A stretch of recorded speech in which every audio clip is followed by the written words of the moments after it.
ഇക്ക ആ കേറ്റത്ത് താമസിക്കണ ഹിന്ദുല്ലേ അത് കാലത്തൊട്ട് 10-20 പ്രാവശ്യമായി നിങ്ങളും ചോദിച്ചിട്ട് വരുന്നേ. ഞാൻ നിങ്ങൾ ഇവിടെ ഇല്ല എന്ന് പറഞ്ഞിട്ട് അതിന് വിട്ടു. ഇപ്പത് വീണ്ടും വന്നോക്കണു. എന്താ ചോദിച്ചിട്ട് അതിന് വിട്ടേ? ഇക്കയുടെ ഫോൺ നമ്പർ ഒന്ന് തരൂ.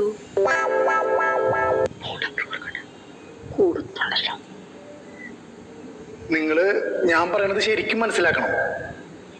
ഈ കോളനിയില് 80 വീടുകളുണ്ട്. ഈ 80 വീട്ടിലുള്ള ആൾക്കാർക്കും എന്റെ ഫോൺ നമ്പർ അറിയില്ല, ഞാൻ കൊടുത്തിട്ടുമില്ല.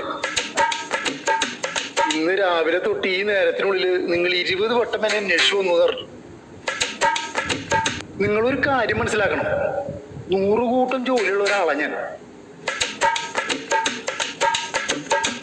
അത് ചെയ്തു തീർക്കാൻ തന്നെ 24 മണിക്കൂർ എനിക്ക് പോരാ.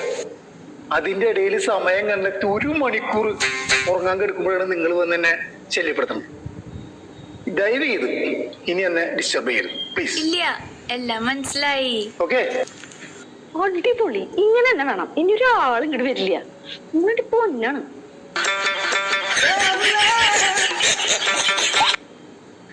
നിന്റെ വാപ്പ കാണിക്കുന്നത് ഞാൻ തെണ്ടി തരാട്ടാ. താഴെയുള്ള 2 മരുമക്കളെയും പെരുന്നാളിന് വിളിച്ചല്ലോ, എന്നെ ഇതുവരെ വിളിച്ചിട്ടില്ല ആ മനുഷ്യൻ. കഴിഞ്ഞ പെരുന്നാളിന് വന്നതാ, ഇതുവരെയായിട്ട് തിരിച്ചു പോയിട്ടില്ല. മിണ്ടാണ്ട് വായടച്ചോണ്ടിരുന്നോ?